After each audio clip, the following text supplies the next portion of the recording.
സത്യവും വിക്രത്തോട് വെളിപ്പെടുത്തി അനിയൻകുട്ടൻ. അങ്ങനെ പ്രിയ പ്രേക്ഷകരെ, പവിത്രത്തിൽ നമുക്ക് കാണാനായിട്ട് സാധിക്കുന്നത് നമ്മുടെ ശ്രീനിവാസനാണെങ്കിൽ വിക്രത്തോടും വേദയോടുമാണെങ്കിൽ പറയുന്നുണ്ട്, നിങ്ങൾ സന്തോഷത്തോടെ പോയിക്കോളൂ. നീ വിക്രം, ഞാൻ ചെയ്ത തെറ്റ്, നമ്മൾ ചെയ്ത തെറ്റ് തിരുത്തണമെന്ന് എന്നോട് പറഞ്ഞപ്പോൾ തീർച്ചയായിട്ടും എനിക്കും അതിൻ്റെ ഭാഗമാകണമെന്ന് തോന്നി. അതുകൊണ്ട് തന്നെയാണ് ഞാനിപ്പോൾ ഇവളെ നിനക്ക് വിട്ടുതരുന്നത്. എത്ര പ്രതിബന്ധമുണ്ടായാലും എത്ര പ്രയാസമുണ്ടായാലും ഒന്നും ഒരു പ്രശ്നമായിട്ട് കാണേണ്ട ആവശ്യമോ കാര്യങ്ങളോ ഒന്നും തന്നെയില്ല. എല്ലാം നമുക്ക് ഒരുമിച്ച് നിന്ന് പോരാടാം. ഇവളുടെ അച്ഛൻ്റെ അടുത്തൊക്കെ ഞാൻ പറഞ്ഞുകൊള്ളാം. ഇപ്പോൾ തൽക്കാലം നീ പോയി ഇവളുടെയും ആ മാനേജറിൻ്റെയും വിവാഹം നടത്തി കൊടുക്കണമെന്ന് പറയുന്നൊരു കാഴ്ച കാണാൻ സാധിക്കും. ഇതേ സമയം വിക്രമാണെങ്കിൽ നമ്മുടെ ശ്രീനിവാസനെ ഒന്ന് കെട്ടിപ്പിടിക്കുന്നത് കാണാൻ കഴിയുന്നുണ്ട്.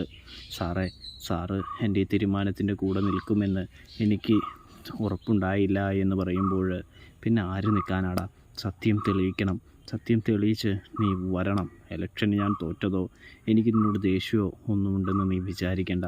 നിൻ്റെ നല്ല മനസ്സ് ഞാൻ കാണാതെ പോകരുതല്ലോ എന്ന് പറയുന്നൊരു കാഴ്ചയും കാണാൻ കഴിയും.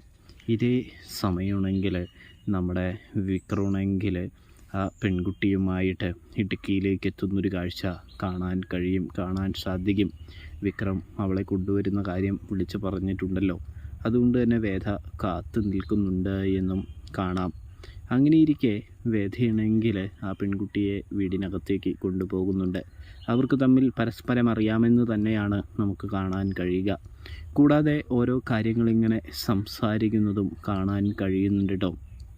ആ ജീവിതത്തിൽ നടന്ന കാര്യങ്ങൾ, സന്ദർഭങ്ങൾ, മുഹൂർത്തങ്ങൾ, പിന്നെ കൊച്ചു കൊച്ചു ഓർമ്മകൾ എല്ലാം അവർ പരസ്പരം ഷെയർ ചെയ്തുകൊണ്ടിരിക്കുന്ന സമയം തന്നെ വേദയാണെങ്കിൽ മാനേജറിനെ വിളിച്ചു വരുത്തുന്നൊരു കാഴ്ച കാണാൻ കഴിയും.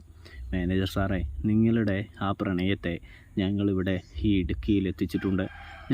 ഞങ്ങളുടെ വാക്ക് പാലിച്ചിട്ടുണ്ട് എന്ന് പറയുന്നത് കാണാൻ സാധിക്കും.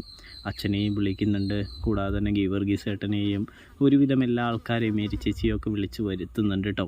അങ്ങനെയിരിക്കെ നല്ല ഒരു സമയം നോക്കി അവരുടെ വിവാഹം നടത്താനായിട്ട് വിക്രവും വേദയും അച്ഛനും ഗീവർഗീസേട്ടനും എല്ലാവരും ഇറങ്ങിത്തിരിക്കുന്നൊരു കാഴ്ച കാണാൻ സാധിക്കും. പ്രിയ പ്രേക്ഷകരെ, പ്രിയ കൂട്ടുകാരെ, അങ്ങനെ ഇരിക്കുമ്പോഴാണ് നമ്മുടെ ഇവനെ കാണുന്നത് ജോബിയും ശ്രീയും കൂടി പല വിധത്തിൽ പല കെണികൾ ഒപ്പിക്കാനായിട്ട് നോക്കുന്നൊരു കാഴ്ച കാണാൻ സാധിക്കുന്നുണ്ട്. ജോബിയുടെ പദ്ധതി എത്രമാത്രം വിജയിക്കുമെന്നൊന്നും നമുക്കിപ്പോൾ പറയാനായിട്ട് കഴിയില്ല. എന്തായാലും ശ്രീയുടെ പദ്ധതി വിജയിക്കും എന്ന് തന്നെയാണ് കാണാൻ സാധിക്കുന്നത്. വേറെ ഒന്നുമല്ല, അതായത് നമ്മുടെ ശ്രീയാണെങ്കിൽ ജോബിയോട് പറയുന്നുണ്ട്, നിന്നെ വേദനിപ്പിച്ചവരോട് പ്രതികാരം ചെയ്യണമെന്ന് പറയുന്നു. അതായത് ജോബി തന്നെ വേദനിപ്പിച്ചവരോട് പ്രതികാരം ചെയ്യാനാണല്ലോ എത്തിയിരിക്കുന്നത്. വേദയും വിക്രവും കാരണമാണ് ജോബിയുടെ ആ മാനേജർ പോസ്റ്റും ജോബിയുടെ കള്ളത്തരങ്ങളും ക്യാഷും ഒക്കെ പോയത്.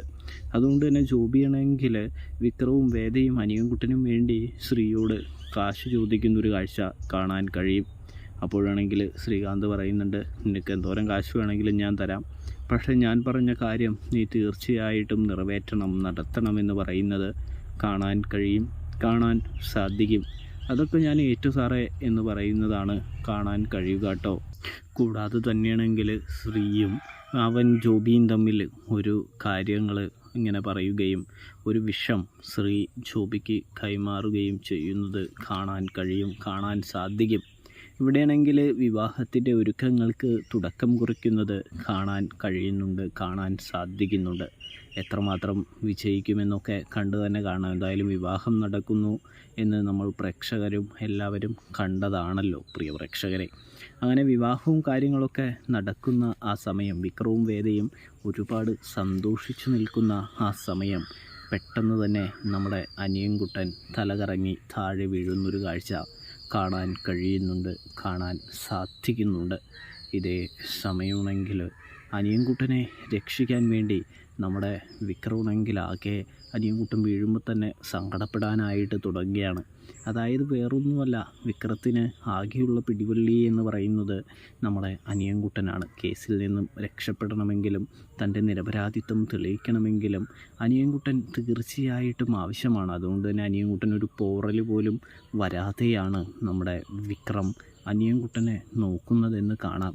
ഇവിടെ ശ്രീനിവാസനും പറയുന്നുണ്ട് അനിയൻകുട്ടന് പോറലൊന്നും വരുത്തരുത് എന്ന് പറയുന്നത് കാണാൻ കഴിയും, സത്യം തെളിയിക്കണമെന്നും. അതുകൊണ്ട് തന്നെ അനിയൻകുട്ടൻ ഇങ്ങനെ തലകറങ്ങി വീഴുമ്പോൾ നമ്മുടെ വിക്രമാണെങ്കിൽ വല്ലാത്ത രീതിയിൽ കരയാനായിട്ട് തുടങ്ങുന്നു. വേദയ്ക്കും സങ്കടമാവുന്നുണ്ട് എന്ന് കാണാം. പിന്നിൽ ജോബിയാണോ എന്നൊന്നും നമുക്കിപ്പോൾ പറയാനായിട്ട് കഴിയില്ല കേട്ടോ പ്രേക്ഷകരെ.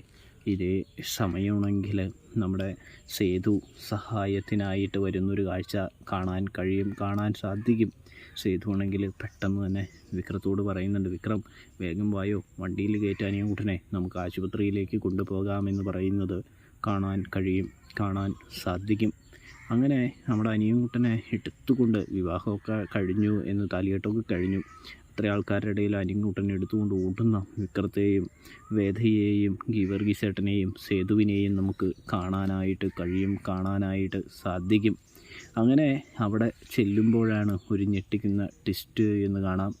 അതായത് അനിയൻകുട്ടന് പതിയെ ഓർമ്മ തിരികെ വരുന്നതിൻ്റെ ഒരു അവസ്ഥയിലേക്ക് കടന്നുകൊണ്ടിരിക്കുകയാണ്.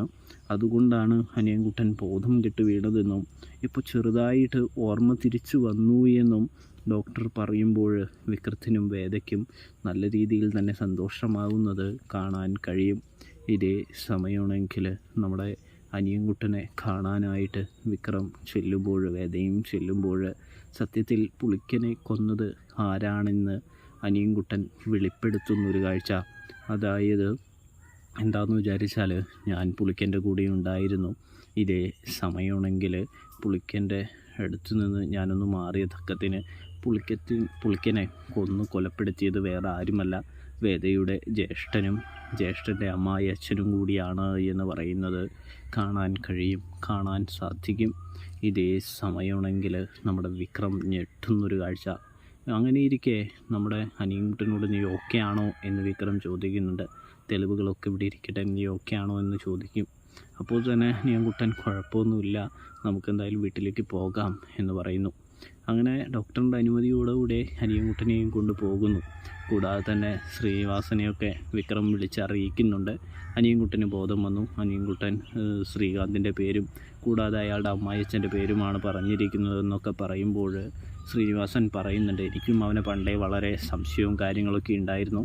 ഇതോടെ അത് പൂർണ്ണമായി. അവനെ വെറുതെ വിടാനായിട്ട് പാടില്ല, അവനെ പൊളിച്ചെടുക്കണമെന്ന് പറയുന്നൊരു കാഴ്ച കാണാൻ സാധിക്കുന്നുണ്ട്. എന്തായാലും ശ്രീകാന്തിൻ്റെ നിമിഷങ്ങൾ അടുത്തുകൊണ്ടിരിക്കുന്നു. ഇനി അനിയൻകുട്ടനെ ഇല്ലാതാക്കാനായിട്ട് ജോബിയുമായിട്ട് ശ്രീകാന്ത് എന്തൊക്കെ കളി കളിക്കുന്നു കണ്ടു തന്നെ കാണണം. അപ്പോൾ മറ്റൊരു റിവ്യൂമായിട്ട് പിന്നെ കാണാം. അപ്പോൾ എല്ലാവർക്കും താങ്ക്സ് ഫോർ വാച്ചിങ്.